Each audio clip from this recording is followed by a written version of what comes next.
All right, welcome everybody to another episode of the Local Government Insights podcast, Modernizing Government Leadership, your source and insight for local government technology. My name is Brennan Middleton, and today we're going to be speaking with Thomas Whitener, County Treasurer for Kalamazoo County, Michigan. I'm super excited to speak with Thomas as he is a newly elected treasurer with the county, and today we'll be discussing the impact of COVID-19 on Kalamazoo County in recent months, swift and responsive actions that were taken to really minimize budget deficit amid the crisis, and also dive into an interesting topic, running an election and how that unfolded amidst the pandemic. Pretty unique situation here, and I'm really excited to talk about it. So first, Thomas, welcome to the show. Thanks for Yeah, having me. thanks, Brendan. It's really great to be here. Awesome. So for those listening, Thomas was recently unseated, a 13-year incumbent in a tight election that was fueled by promises of change and cultural shift that was highly sought after across the county. Thomas is a licensed real estate agent, an entrepreneur, and a former interactive systems and balance designer who is really making a huge impact on Kalamazoo County. Really fortunate to have him today. Thomas, I'm super excited to have you on our guests, where we really use this channel to discuss many of the challenges that local government leaders are facing and further highlight some of the best insights across the industry. So before we get started, would you mind just telling us a little bit more about Kalamazoo County itself and kind of set the stage for our discussion? Sure thing. I want to talk a little bit about Kalamazoo County and some of the great things here. We were recently put on the map, just to call this out, because Kalamazoo County is the home of Pfizer, and the COVID-19 vaccination effort was the first approved emergency use vaccine came right here in Kalamazoo County. Wow. We're super proud of them, super proud of all the work that's been put in to help deal with this crisis. Yeah, but Kalamazoo has a strong pharmaceutical and medical device history, as well as a strong representation here with Pfizer and Stryker and a couple other our large businesses. We're also the historical home of Gibson guitars. So for those of us who play, Interesting. that's a great little anecdote there. The original factory is right down the road, and it's apparently now been bought by the Hard Rock Cafe, and so we will have Hard Rock Cafe Kalamazoo here coming up shortly. The other thing that I'm personally invested in as a member of the Bell's family is the best beer in the nation 4 years running with Bell's Brewery. My wife, who you may hear in the background because she's working from home, yay pandemic, is the microbiologist at Bell's Brewery, and we're really proud to represent Bell's here in Kalamazoo. Kalamazoo County is a county of right around 260,000 people. We have over 100,000 parcels of land, which is something that I'm deeply invested in as the county treasurer. Uh, and our county government budget is right around $110 million a year. So that kind of gives you a sense of scale as compared to other counties around the nation, of sort of what we're working with here. Largest city in Kalamazoo County is the city of Kalamazoo.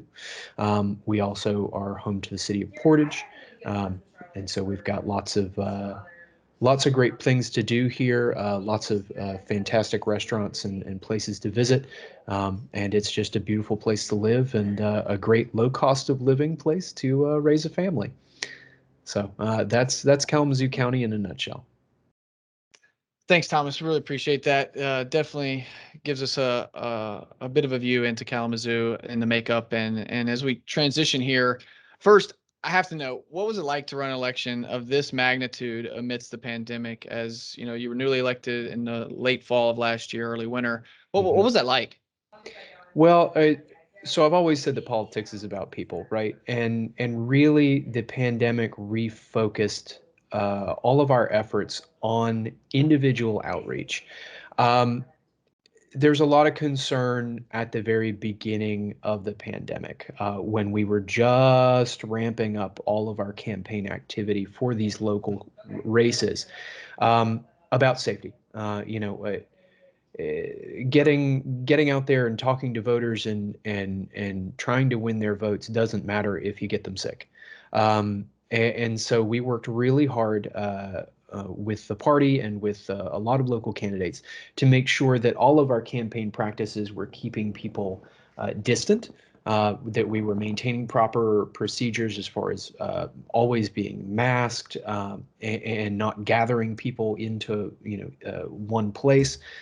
Really working hard to change the way we campaigned, and it did in a massive way.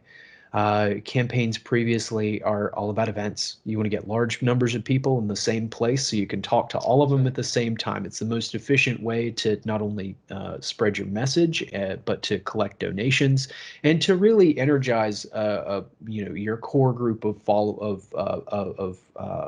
voters that are going to turn out for you. If they turn out to come hear you speak, they're probably going to turn out to the polls. And so, we kind of had to discard that. There were not a lot of large events, at least on my side of the aisle. We worked really hard to take that energy that we always put into planning and setting up and recruiting for those events and moved that energy into that individual outreach where we could keep everything to very small groups or individuals, and really push hard on that, which is a lot of words to say. I made a bunch of phone calls, because you can still talk to people on the phone. So we ended up making tens of thousands of phone calls, going through volunteers and paid services to make those calls and to really get out there and get into voters' homes in a safe way.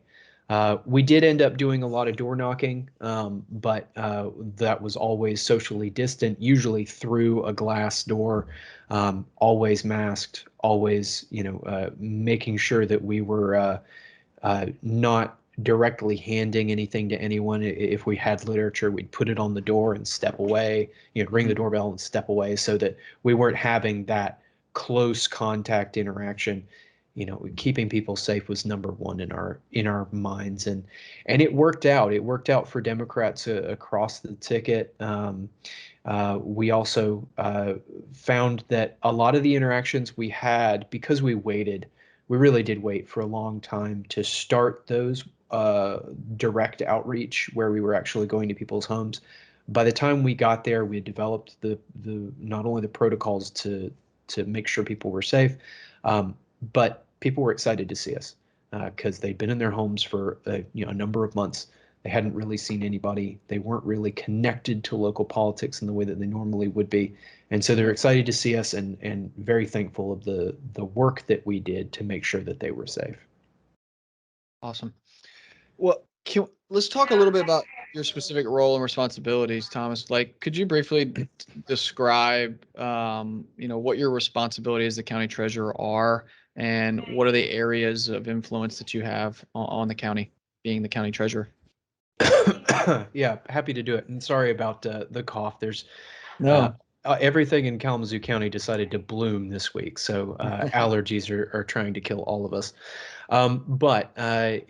So the county treasurer, it's one job that wears like 7 different hats, and that's really great for a person like me who doesn't like to be bored, but it's a bit overwhelming when I tell people everything that we do. The primary responsibility, and the responsibility that everybody knows about, is the collection of delinquent taxes. And we're going to talk a little bit more about that, I think, a little bit later. But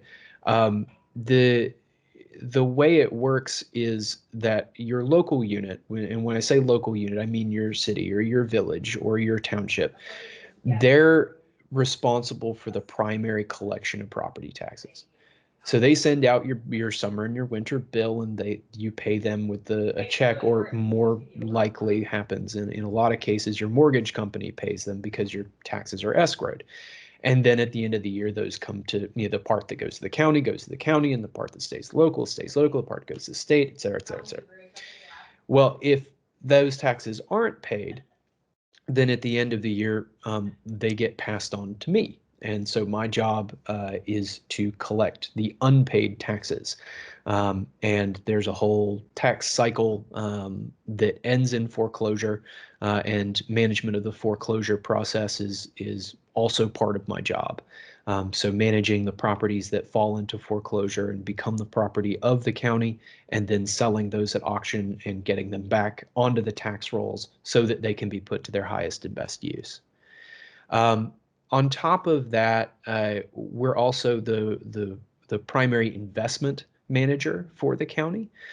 So the Kalamazoo County has right around $100 million in investments spread throughout the county and in different investment vehicles. And managing those investments, with some key exceptions, is the purview of the county treasurer. So we make sure that those funds are safe, that they're invested responsibly, and that they grow, and that we can use them to keep the county funded through the lean years, which this last year has been a somewhat lean year. Yep. And we can talk about that a little later, but those investments are pretty key to making sure that in an emergency, the county is always able to provide the necessary services to its citizens. We also have, primary accounting responsibilities. So any money that comes into the county, any revenues, be that taxes or fees or anything else, those pass through the treasurer's office. We make sure that those are properly accounted for and recorded, and that there's no fraud or anything else going on. So we're the primary accounting unit. There's also some smaller responsibilities, and I say smaller because they're not something we deal with every day, but they are our responsibilities, such as the collection and issuing of dog licenses. Not sure why that's the job of the county treasurer, but I guess at some point in the past, the county treasurer wasn't at a meeting, and they were like, well, we'll just give it to them. They're not here. Yeah. Not here to say no, but we do take care of that, and it's something we take pride in, because everybody in the office loves dogs. So can't get away from that one. I here in Michigan, the county treasurer, if the county has established a land bank, the treasurer is the chair of the land bank board, the board of directors. Land banks exist to temporarily hold properties and disperse distressed properties, as well as a redevelopment and community focus, so that they were created after the financial crisis, when counties found themselves with these massive inventories of distressed properties that were lost to foreclosures, and had no statutory way to deal with them, and didn't have the resources or the funds to take care of them. And so land banks were created to hold those properties and steward them back into the tax base. The treasurer, because of the close cooperation between the land bank and the county, is the chair of the board. I don't deal with day-to-day operations, but sort of a strategic planning and focus, as well as liaising with the Board of Commissioners and with the land bank to make sure that cooperation is maintained. And that's a general overview. We also work really hard getting services to people who are in distress. So if you come into my office because you're having trouble paying your taxes, we're going to talk to you, and we're going to find out why you're having trouble. And if that's because you lost your job, we can help you apply for unemployment insurance. We understand that system. We can direct you to Health and Human Services, to the Veterans Administration. We know about lots of community partners and programs that can help with repairs to your home, or with paying your utility bills, things like that. It's not direct responsibilities of the office, but it's something that we do all the time, and that we take very seriously. We work really hard to make sure that people stay in their homes, and to make sure that the citizens of the county are taken care of. That's our primary responsibility, my primary responsibility as an elected official, and our primary responsibility as stewards and representatives of the county. That's very important to us. Great. Lots of roles and responsibilities, Thomas. One of which in particular I'd love to dive a little deeper on is the delinquent tax responsibility, and more so because we're talking about the ramifications of COVID and how that had an impact on that piece of your responsibility there. Would you describe a little bit would you describe the tax responsibility, the delinquent tax responsibility across the county, and kind of give us an overview of what you were dealing with and how COVID-19 affected tax foreclosures? Sure thing. I want to say that the COVID-19 pandemic has definitely affected people in their ability to pay their taxes and to stay on top of all of their financial responsibilities, right? Like it's not just limited to your taxes that's an issue. It's rent, it's food, it's gas, it's everything. And so that's been something that we've been dealing with all through the beginning part of this year, and I know my predecessor was dealing with last year as well. But as far as foreclosures specifically goes, they're a bit of a lagging indicator, and I'll give you an idea of why here when I talk about the foreclosure cycle. But that means that we're really not going to see the results of this for another couple of years, as all of those the issues that were brought up by the pandemic sort of work themselves through the process. Here in Michigan, we're on a 3-year foreclosure cycle. So the first thing that happens every year in the summer and the winter, the summer bills go out July 1st, I think. They're generated July 1st and then go out into the mail soon thereafter. And then the winter bills come out in September or October. It depends on the individual municipality we're talking about. But those bills go out, and if they're not paid on time, by February 15th of the next year is the deadline. Then those bills get handed over to the county treasurer. And what we do is we have a fund called the Delinquent Tax Revolving Fund, which is a set of money that is set aside and refilled through the delinquent tax process. But we use that money and it's to make the local units whole. Local units provide incredibly essential services to the citizens of the county. And because of that, they have to get paid. If they don't have the money to provide services, they're not the federal government. They can't just turn on the printing presses, right? Like if we tried to print money, they have some very nice fitting orange jumpsuits for us. So the local units have to be made whole, and the county takes that responsibility. So we cut them we cut them checks after the settlement process is finished, after they get their databases of delinquent taxes to us, that essentially take care of the amount that they were not able to collect. And we take on the responsibility of collecting those taxes. From February 15th until March 1st, those taxes are delinquent. And then in March, those taxes go into what's called forfeiture. So the second year of the delinquent tax cycle is the forfeiture year. So taxes that are in forfeiture begin the process of giving up the rights to the property. Those taxes begin to accrue interest and fees, and we begin an aggressive noticing campaign to let taxpayers know, hey, you haven't paid your taxes. This is a problem. This is what's going on. There's these fees, there's these interest. We're going to start the process of, working towards foreclosure, but we want you to be fully aware of what's going on. Okay. That goes for an entire year. And then after 3 years of it being delinquent, so from that first year, for instance, I'll talk about 2021. We foreclosed on 2018 taxes. So in 2018, those taxes were due. 2019, those taxes were passed to the county. 2020, they went into forfeiture. And then 2021, they foreclosed.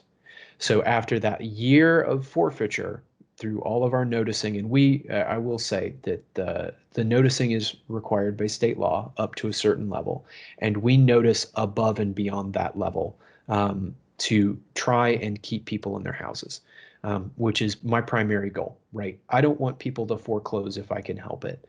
So we do a lot of work to get in touch with people, to establish ways for them to get out of the foreclosure loop, and try to work with them to get those taxes paid, or get them help to get those taxes paid.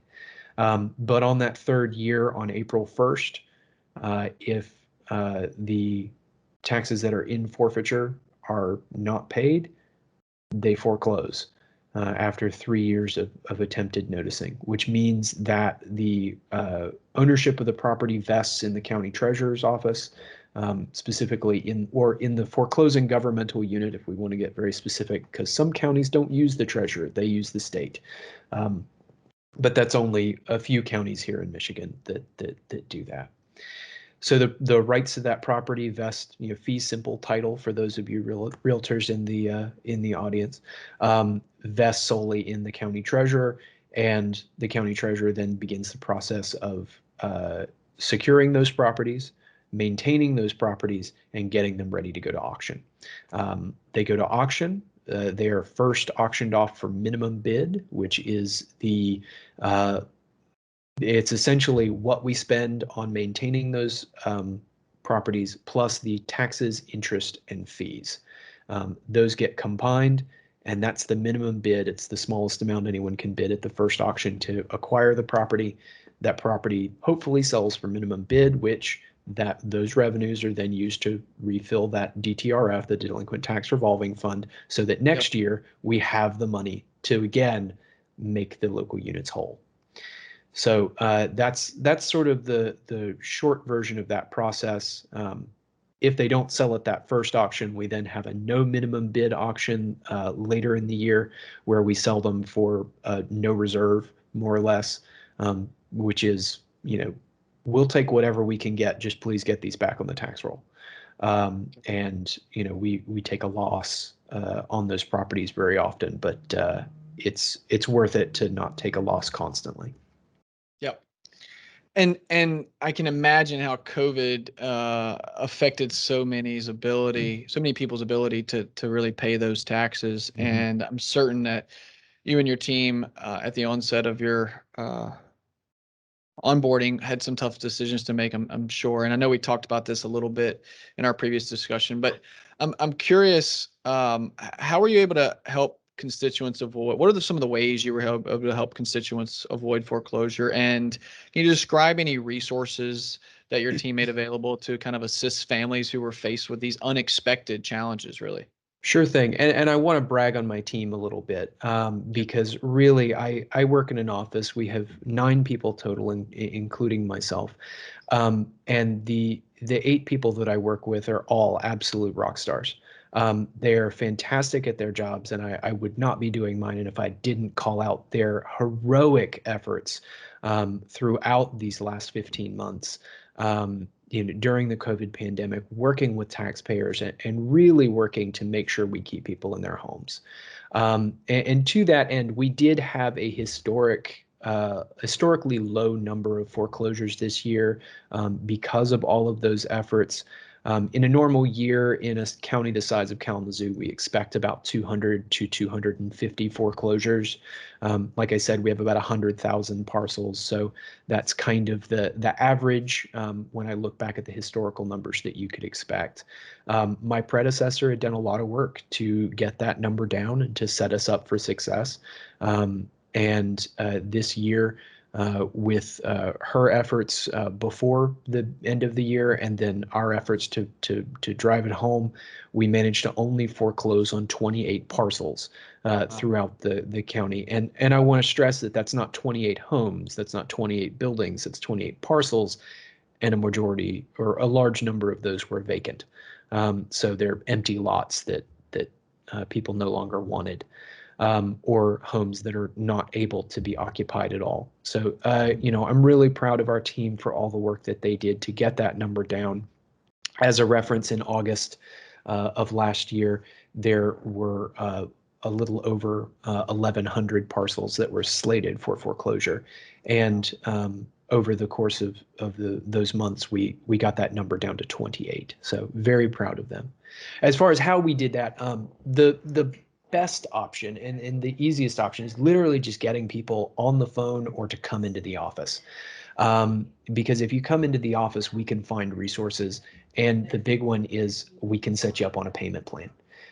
If somebody comes in and they talk to me and they make a good faith effort to pay those taxes, the county can float a little bit, it can float quite a bit of that money for a while, right? We have that DTRF, we have that 100 million in investments, we have that wiggle room where I can take the time I need to get your payments in if you'll work with me on that and make payments on a regular schedule, and if we're working together on it, then I can withhold that foreclosure, going forward.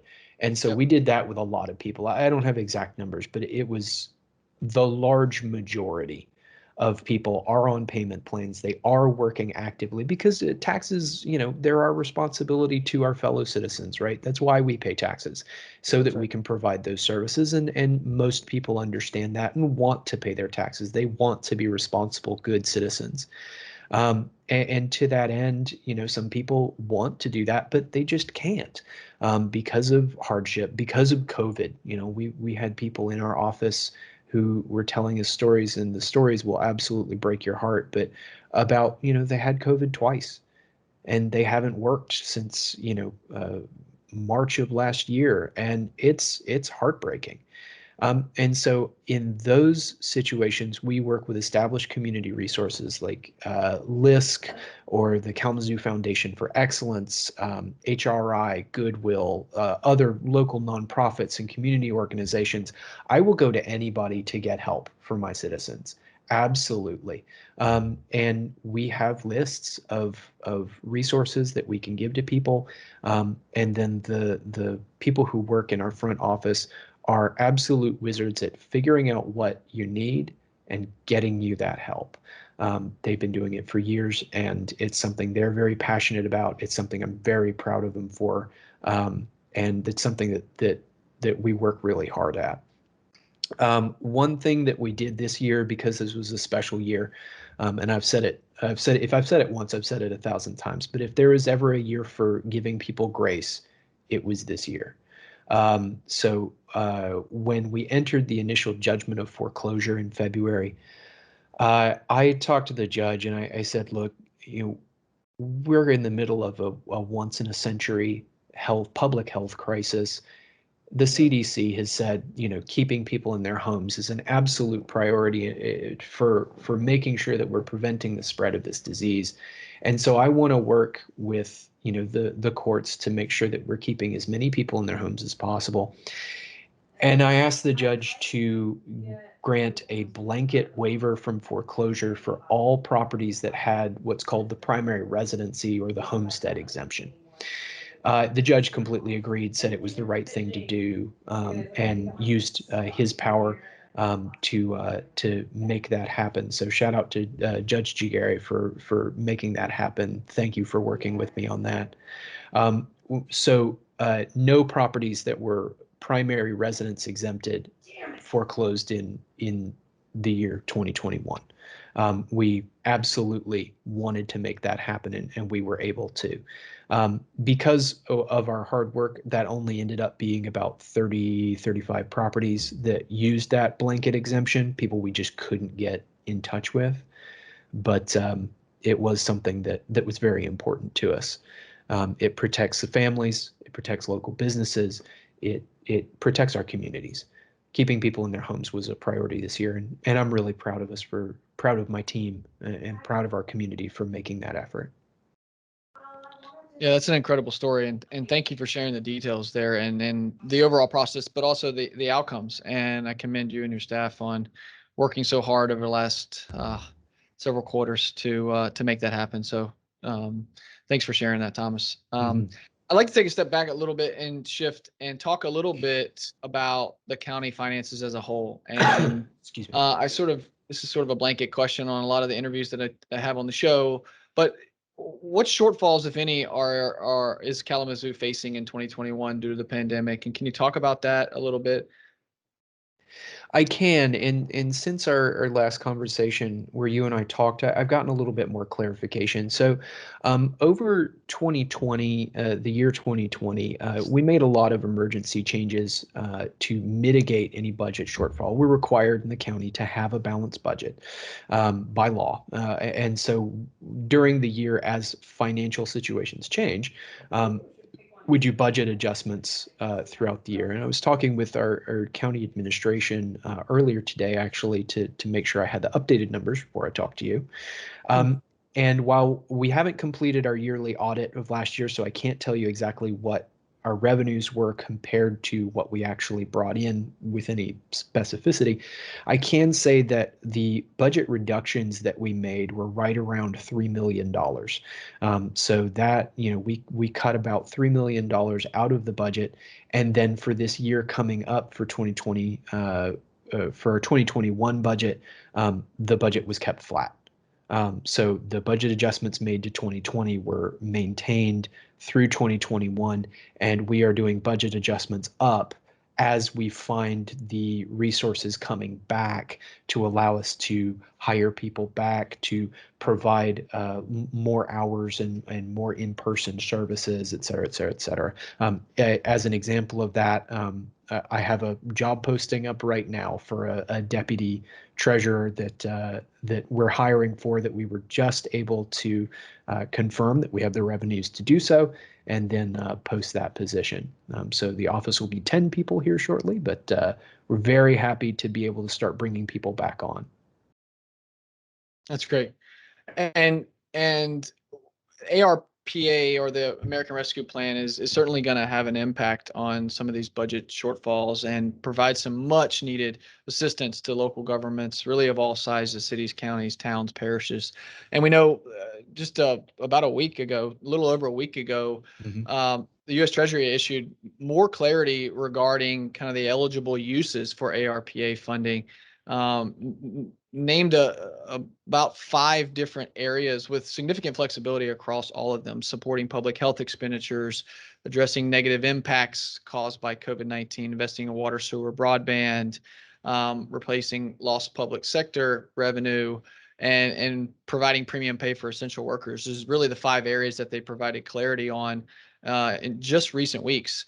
How do you anticipate the ARPA plan assisting the county? And have you guys begun requesting specific funding that you can talk about? Not that I can talk about in any detail. I know that there are lots of people that are looking at these ARPA funds and thinking, how they can help the community and the county as a whole in really drastic, transformative ways, which I think is the whole point, right?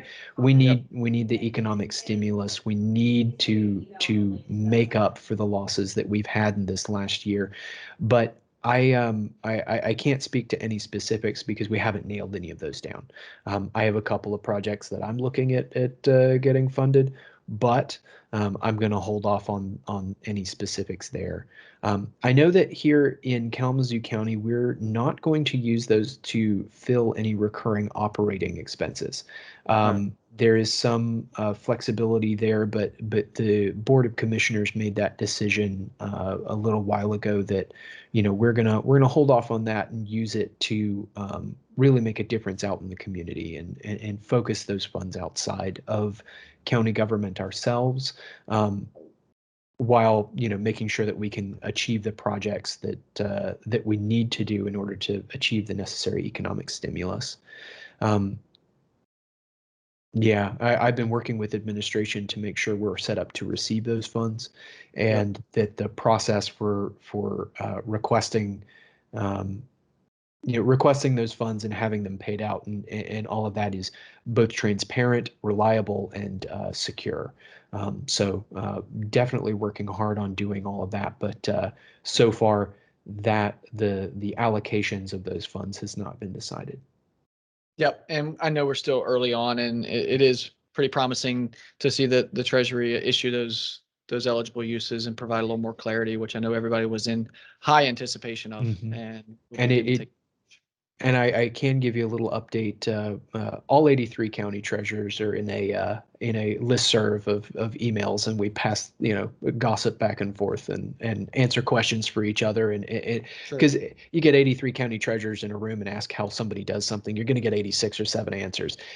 Because we're all human and we all have our constitutional leeway and all of that. Yep. But at the same time, if you don't know how to do something, it's a great resource to ask. And So one thing that was passed around today is a number of counties are starting to receive those funds. So those are flooding into the local municipalities and local units, and really are going to start making some big differences and start lifting us back up here shortly. So that's exciting to see, and I'll have an update for you once we decide how those get to use. We've got some time to allocate and obligate those funds, but really exciting stuff.